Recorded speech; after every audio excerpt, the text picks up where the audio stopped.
Good morning, students. Welcome to my online mathematics class. Yesterday, we have started our topic in mathematics continuity and differentiability. Today, we will continue this topic with some examples and textbook exercise. So, जैसा कि मैंने आपको बताया था कि ये continuity and differentiability का जो टॉपिक है, this is very very important topic. इस टॉपिक ये इंटरलिंक टॉपिक है. कंटिन्यूटी का लिंक जो है वो डिफरेंशिएबिलिटी से है, डिफरेंशिएशन से है, और डिफरेंशिएशन को सीखने के बाद हमने इसकी एप्लीकेशंस करनी है. और जब तक आप डिफरेंशिएशन नहीं जानोगे तब तक आप आगे इंटीग्रेशन नहीं जान पाओगे. सो डिफरेंशिएशन को जानना बहुत ही ज़रूरी है. उससे हम आगे इंटीग्रेशन कर पाएंगे. फिर इंटीग्रेशन करने के बाद हम उसकी एप्लीकेशंस को कर पाएंगे. ये जो टॉपिक्स हैं सभी कैलकुलस से रिलेटेड टॉपिक है. And calculus is a very important branch of mathematics. तो चलिए कल को थोड़ा रिमाइंडर मैं आपको देता हूँ, थोड़ा रिवाइज करते हैं और कुछ एग्जांपल्स और कुछ टेक्स्ट बुक्स के क्वेश्चंस लेते हैं. तो कल मैंने आपको बताया था कंटिन्यूटी के बारे में. A function f is said to be continuous at a point x is equal to c where x belongs to real numbers. तो अब मैंने आपको बताया कि एक फंक्शन जो होती है इसके एक डोमेन होती है, एक रेंज होती है. और ये जो x के एलिमेंट्स होते हैं, ये x एलिमेंट्स जो होते हैं ये डोमेन में होते हैं. और ये जो फंक्शन में x एलिमेंट्स हैं ये रियल नंबर से हैं. तो ये कह रहा है a function f is said to be continuous at a point x is equal to c where x belongs to real numbers. तो कोई फंक्शन किसी point x is equal to c पे तभी कंटिन्यूस मानी जाती है. c can be anything, any real number, 2, 3, 5, -2, -7, कोई भी real number. If limiting value of the function, left hand limit of the function, limiting value of the function from left side is equal to the limiting value of the function from right side c plus is equal to value of the function at that point. That means limiting value of fx, x goes to c negative. That means x approaches to c from left side is equal to limiting value of the function as x approaches to c from the right side is equal to the value of the function. और ये left hand वाली limiting value और right hand वाली limiting value इनको combine करके हम एक ही limiting value लिखते हैं. और limiting value of function x goes to c is equal to f of c, यानी कि वैल्यू ऑफ द फंक्शन. जब ये तीनों इक्वल होंगे, left hand limiting value is equal to right hand limiting value and value of the function, then the function is said to be continuous at that point.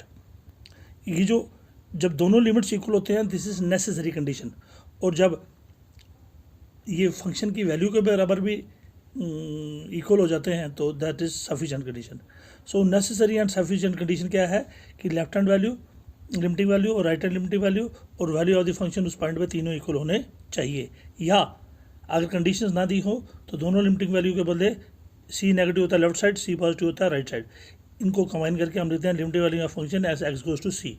इस पर negative positive लिखने की जरूरत नहीं है, यानी कि इसमें दोनों है, is equal to the value of the function f of c. तो कोई फंक्शन किसी पॉइंट पे कब कंटिन्यूस होती है, when this condition happens, limiting value from left hand and limiting value from right hand and value of the function equal हो जाते हैं. और कंबाइन करके मैंने आपको बताया कि limiting value of the function जो है x goes to c is equal to value of the function. अगर कोई function if a function is not continuous at a point x is equal to c, अगर किसी point पे कोई function continuous नहीं है, then we say that it is discontinuous at that point. तब हम कहते हैं कि उस पॉइंट पे ये फंक्शन डिसकंटिन्यूस है, या कहते हैं function is not continuous. Eight the point of only discontinuity कौन सा होगा, जिस पॉइंट पे वो कंटिन्यूस नहीं है वो वहाँ पे वो डिसकंटिन्यूस है. और उस पॉइंट को हम कहते हैं point of discontinuity is x equal to c. जिस मान लो x इक्वल टू c पे वो कंटिन्यूस नहीं है तो पॉइंट ऑफ डिसकंटिन्यूटी कौन सा होगा, x equal to c. For example, तो जहाँ पे कंडीशन दी होगी वहाँ पर आपने तीनों लिमिट लेनी है, जहाँ पर नहीं देनी होगी कमांड लिमिट करके आपने वैल्यू ऑफ द फंक्शन निकालनी है.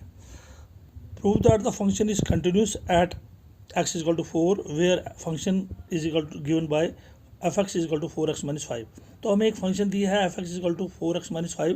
हमने प्रूव करना है कि ये फंक्शन जो है x is equal to 4 पे कंटिन्यूस है. तो इसको प्रूव करने के लिए तीन चीज़ें चाहिए.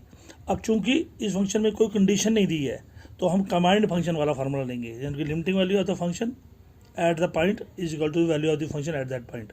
तो limiting value of function now we have f x equal to 4x-5। पहले इसकी limiting value at command limiting value निकालेंगे क्योंकि इसमें कंडीशन नहीं दी है। सो लिमिटिंग वैल्यू का function at x equal to 4। इसमें लेफ्ट राइट नहीं निकालना है क्योंकि इसमें कंडीशन कोई नहीं है, तो सीधा कमांड वाला formula.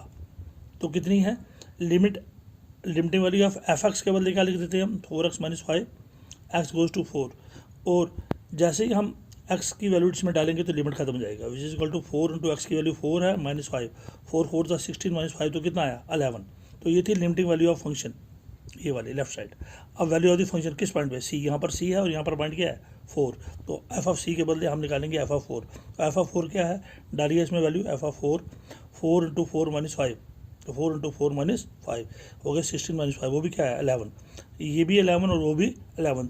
Since limiting value of the function at x equal to 4, x approaches to 4 is equal to f of 4 value of the function at that point, it means f is continuous at x is equal to 4।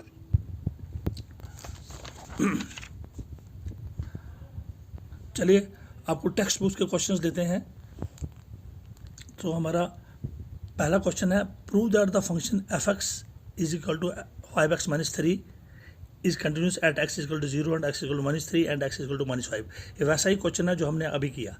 तो यहाँ पर भी जो function दी है we have function at x equal to 0 पे लेते हैं, we have function f x equal to 5x-3। तो यहाँ पर भी कोई कंडीशन नहीं है, तो कमांड वाला फार्मूला लेंगे। कमांड वाला फार्मूला कौन सा था, तो मैंने आपको पहले बताया था कौन सा, ये जो नीचे वाला है, लेफ्ट और राइट वाला नहीं, नीचे वाला। एक ही लिमिटिंग वैल्यू निकालेंगे और वैल्यू ऑफ द फंक्शन निकालेंगे। तो चलिए अब limiting value of the function f x at x goes to 0, x approaches to 0, 0 पे देखनी है हमने। Is equal to limiting value है एफ एक्स के बदले क्या लिखा आपने 5x-3 और x as x goes to 0। अब जैसे ही हम एक्स की वैल्यू 0 डालेंगे तो लिमिट खत्म हो जाएगा। तो 5 इंटू एक्स के साथ क्या है 0, एक्स की वैल्यू 0 -3, तो क्या 5 इंटू 0 हो गया 0 -3, तो क्या आया -3। अब वैल्यू ऑफ फंक्शन, अब पॉइंट कौन सा था 0, तो एफ ऑफ 0 निकालेंगे। एफ ऑफ 0 यहाँ पर डाल दीजिए 5 इंटू 0 -3, 5 इंटू 0 -3 क्या हुआ 5 इंटू 0 का 0 -3, ये भी क्या है -3। अब left limiting value of the function, since limiting value of the function at x goes to 0 is equal to the value of the function f of 0, ये दोनों इक्वल है, वो भी -3 है ये भी -3 है। This means f is continuous at x is equal to 0। इसी तरह at x is equal to -3 हमारे पास क्या फंक्शन थी, f of x is equal to f x -3। अब यहाँ पर भी लेफ्ट और राइट लिमिट नहीं लेना है क्योंकि कमांड लिमिट लेना है, क्योंकि यहाँ पर कोई कंडीशन नहीं दी है। पहले value of the limiting value of function at x is equal to approaches to -3 क्या है, limiting value of f x के बदले हम क्या लिखेंगे 5x-3 एक्स अप्रोचेस टू -3। और जैसे ही एक्स की वैल्यू डालेंगे इसमें तो लिमिट खत्म हो जाएगा, which is equal to f into -3 -3, f into -3 हो गया -15 -3 हो गया -18। अब पॉइंट क्या था एक्स इज इक्वल टू -3, तो एफ ऑफ -3 निकालेंगे, एफ ऑफ -3 इसमें डाल के। तो एफ ऑफ एक्स की जगह -3, यहाँ पर भी एफ इंटू एक्स की जगह -3 एफ यहाँ -3 एफ इंटू -3 हो गया -5 3 15 -15 -3 हो गया -18, वो भी -18 और ये भी -18। Since left limiting value of the function at x goes to -3 is equal to value of the function f of -3, वो भी -18 था, ये भी -18। दोनों लिमिटिंग वैल्यू फंक्शन की और value of the function point पे, उसी पॉइंट पे एक्स इक्वल टू -3 पे इक्वल है, दोनों -18 है। Therefore function is continuous eight point कौन सा था एक्स इक्वल टू -3। चलिए ये थर्ड क्वेश्चन है, this is again a very very important question. Examine the continuity of the following functions for continuity. तो हम इनकी कंटिन्यूटी चेक करेंगे कि ये कंटिन्यूस है या नहीं। नंबर 1 फंक्शन है f x is equal to x-5। अब ये फंक्शन दी है, इसका पॉइंट नहीं दिया है, जब पॉइंट ना दिया हो तो आपने नेचर लेना है। ये x-5 क्या है, अलजेब्रिक फंक्शन या पॉलिनोमियल फंक्शन, और जितनी भी इसमें x है, अब जितनी भी पॉलिनोमियल फंक्शंस होती हैं वो रियल नंबर्स पे कंटिन्यूस ही होती हैं। तो हम क्या लिखेंगे, we have f x equal to x-5। अब x-5 क्या है, पॉलिनोमियल फंक्शन। तो ये आपने याद रखना, ट्रिग्नोमेट्रिक फंक्शंस हो, पॉलिनोमियल फंक्शंस हो, ये सारी फंक्शंस रियल नंबर्स पे क्या होती हैं, कंटिन्यूस होती हैं। द फंक्शन पॉलिनोमियल हो या ट्रिग्नोमेट्रिक फंक्शन हो, कोई भी हो, साइन में हो या अलजेब्रिक हो या पॉलिनोमियल हो, ये सारी क्या होती हैं, कंटिन्यूस। तो हम इसका आंसर में क्या लिखेंगे, the function being polynomial is continuous at each point x belong to R. तो क्योंकि पॉलिनोमियल फंक्शन है तो इसके डोमेन में आपको पता है जितने भी रियल नंबर्स होते हैं वहाँ पर ये फंक्शन क्या होती है, हर एक पॉइंट पे कंटिन्यूस होती है। क्यों होती है? क्योंकि ये पॉलिनोमियल फंक्शन हो। अगर ये ट्रिग्नोमेट्रिक फंक्शन होती तो भी कंटिन्यूस होती। अब इसमें पॉइंट नहीं दिया था, इसलिए हमने इसका लिमिटिंग वैल्यू नहीं निकाली। सेकंड पार्ट क्या है? सेकंड पार्ट है फंक्शन की वैल्यू 1/x-5। इसमें भी हमें पॉइंट नहीं दिया है, लेकिन अब सोचिए 1/x-5 है। अब x की वैल्यू सभी रियल नंबर्स होती है, तो वहाँ पर ये कंटिन्यूस होती है। अब वी हैव f(x) = 1/x-5। अब नीचे लिखिए 1 के नीचे x-5। अगर हम x की वैल्यू 5 पुट कर दें, x की वैल्यू क्या पुट कर दें? 5, तो नीचे क्या हो जाएगा? 5 - 5, 1/5 - 5 क्या होगा? 0। 1/0, 1/0 क्या होता है? इन्फिनिटी। क्या होता है? उसको कहते हैं नॉट डिफाइंड। तो कौन सा पॉइंट है? x का एक ही पॉइंट है जहाँ पर ये फंक्शन डिफाइंड नहीं है। The function is not defined at x = 5। That means जितने भी रियल नंबर्स हैं उन सब पे ये फंक्शन कंटिन्यूस होगी, लेकिन किस में नहीं होगी? क्योंकि ये भी रैशनल फंक्शन है। किस पे नहीं होगी? ये सिर्फ एट x = 5 पे डिफाइंड नहीं है, बाकी सभी रियल नंबर्स पे डिफाइंड है। तो लिखिए function is continued at each x belongs to real numbers -5। Function is continuous, मैं यहाँ लिखता हूँ, function is continuous at all x belong to all. सभी रियल नंबर्स पे फंक्शन कंटिन्यूस होगी, लेकिन किस पॉइंट को छोड़ के? किस नंबर को छोड़ के? सभी रियल नंबर्स पे, लेकिन 5 वाले को छोड़ के। तो हमने x बिलोंग्स टू r -5, यानी कि फंक्शन सभी पॉइंट्स पे कंटिन्यूस है, x जैसे सभी रियल नंबर्स पे कंटिन्यूस है, लेकिन किसको छोड़ के? r -5 लिखा कि r में से सिर्फ 5 निकालना है। सिर्फ 5 ऐसा नंबर है जहाँ पर ये फंक्शन नॉट डिफाइंड है, बाकी सभी पॉइंट्स पे फंक्शन जो है वो कंटिन्यूस होगी। अब यहाँ पर पॉइंट की वैल्यू नहीं दी थी, इसलिए हमने लिमिटिंग वैल्यूज़ नहीं निकाली। सो कल हम और क्वेश्चंस ट्राई करेंगे, पॉइंट्स ऑफ डिसकंटिन्यूटी ढूंढेंगे और प्रैक्टिस करेंगे। आप भी इन क्वेश्चंस को प्रैक्टिस कीजिए और कंटिन्यूटी को अच्छे तरीके से समझिए। जो आप प्रैक्टिस करते जाएंगे, your concepts will be clear. Thank you very much and have a nice day.